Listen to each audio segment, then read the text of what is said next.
कोने में महाराज को बैठा देख डोकरी कहती ये महाराज तो नए लग रहे हैं, कभी देखी नहीं। अब नए महाराज का चाव भी ज्यादा होता है, कोई नए महाराज आ जाए तो वही सब एक बार के लिए जरूर जाते हैं। जैसे मान लीजिए यहाँ पर मैं पहली बार आई, पहले दिन इतनी संख्या आती नहीं है भक्तों की कथा का, पर यहाँ पर आई है क्योंकि भाई पहली बार है ना, तो सब सोच रहे भाई नए महाराज आए हैं, देखा देखा।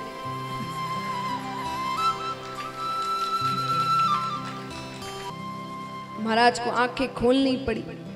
महाराज कहते बोल भाई क्या काम है। डोकरी कहती है महाराज मैं कोई आपका दंड कमंडल लेकर थोड़ी दौड़ती थी। महाराज कहते तो काम क्या है। डोकरी ने कहा मेरे कोई काम नहीं है, मेरा तो ये पोता है, कुछ बोल नहीं सकता, कुछ सुन नहीं सकता, इसको आशीर्वाद दो। महाराज कहते कहां पर पोता, यहां लेकर आओ। और नरसिंह जी को महाराज ने गोदी में बिठा लिया।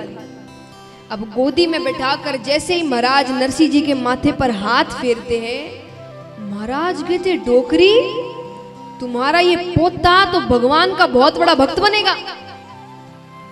डोकरी कहती कैसा आशीर्वाद दे रहे हो, कुछ बोल नहीं सकता, कुछ सुन नहीं सकता, भक्ति का टांगना से करी।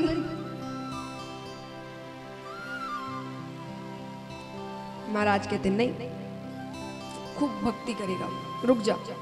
और नरसिंह जी के कान में महाराज ने धीरे से कहा कि बोलो बेटा राधे कृष्ण, बोलो बेटा राधे कृष्ण। महाराज का कहना हुआ कि जन्म के गूंगे नरसिंह जी राधे कृष्ण राधे कृष्ण राधे खाटू नरेश की।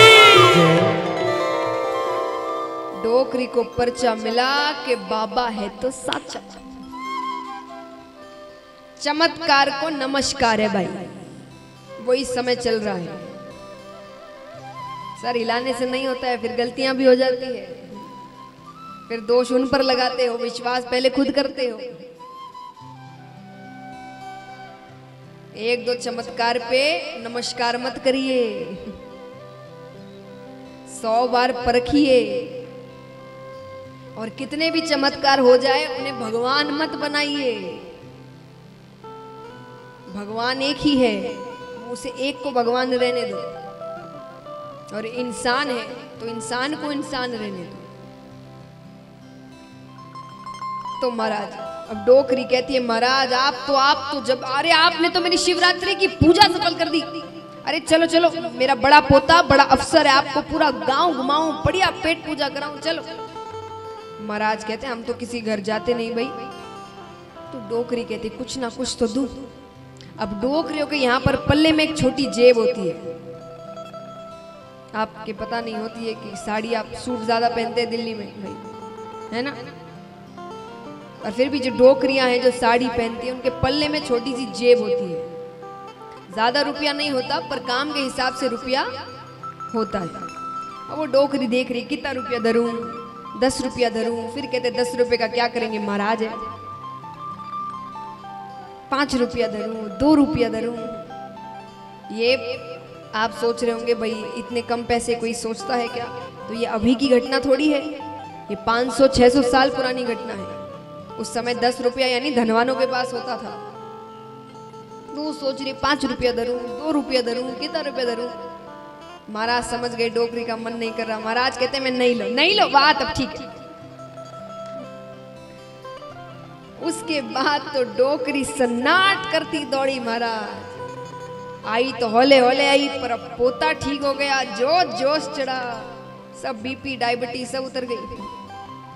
अब पूरे गांव वालों को कह रही मेरा पोता बोलने लग गया, मेरा पोता बोलने लग गया। अब वो घर पहुंचती है, घर पहुंचकर वो अपनी बहू को कहे कि भाई देख देख तुम्हारा देवर बोलने लग गया। भौजाई कहते जन्म का गूंगा कहां से बोलने लगे। डोकरी कहते रुक यहाँ पर आ, बोल के बता अपनी भौजाई को। अब बोलने का मतलब ये थोड़ी कि बहुत कुछ बोलने लगे, वो 2 ही शब्द सीखे, वो 2 ही शब्द कह रहे हैं।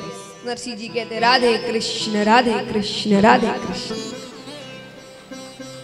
भौजाई कहती है बोले तो है पर ये कौन है राधे, ये कौन है राधे कृष्ण।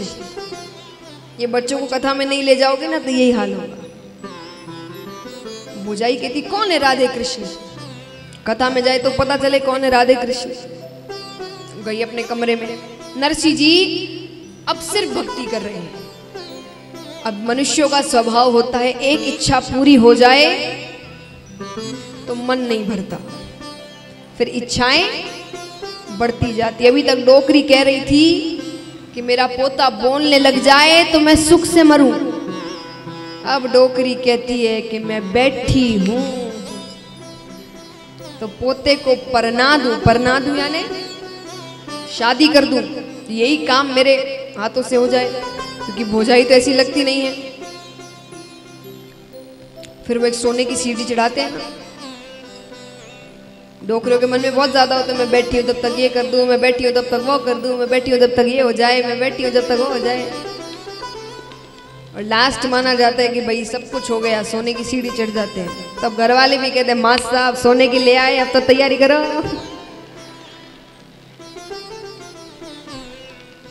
पर महाराज जैसे जैसे उम्र बढ़े मनोरथ इच्छा कम कर देनी चाहिए। इच्छा करनी है तब एक इच्छा करो कि मैं बैठी हूं तब तक मेरा भजन हो जाए, मैं बैठी हूं तब तक मुझे सावरिया मिल जाए। और ये इच्छा तो होती नहीं है महाराज। हम उम्र की बात करते हैं कि एक उम्र के बाद भगवान को मनाओ, पर ऐसे कितने भक्त हुए जिन्होंने बहुत छोटी उम्र में भगवान को प्राप्त कर लिया। मीराबाई भी कथा प्रेमी थी। अपने दादाजी के साथ वो कथा सुनने जाती। उस समय क्योंकि कथा इतने भव्य रूप में नहीं होता था, छोटे छोटे मंदिरों में तो ज्यादा से ज्यादा 10-15 लोग बैठते थे। तो उस समय एक नियम था कि कथा खत्म होने के बाद वाचक बोलते कि किसी को भी कुछ समझ में नहीं आया हो तो पूछ लो। पर वो उतने में भी लोग आगे से इतने थके हुए रहते, कथा खत्म नहीं कि लो घर चलो काम करना ये करना है, तो सबके सब गए। यहां तक मीराबाई के दादाजी भी गए, पर मीराबाई वहीं बैठी रही। वाचक अपनी पोथी समेटने लगते हैं। मीराबाई कहती महाराज मुझे एक बात पूछनी है। महाराज को बड़ा आश्चर्य हुआ कि बड़े बड़े ज्ञानी अनुभवी लोग चले गए, तू छोटी सी छोरी क्या पूछना है, फिर भी पूछ। तो मीराबाई ने एक ही बात कही कि हरि से मिलन कब होगा, मुझे सावरिया कब मिलेगा।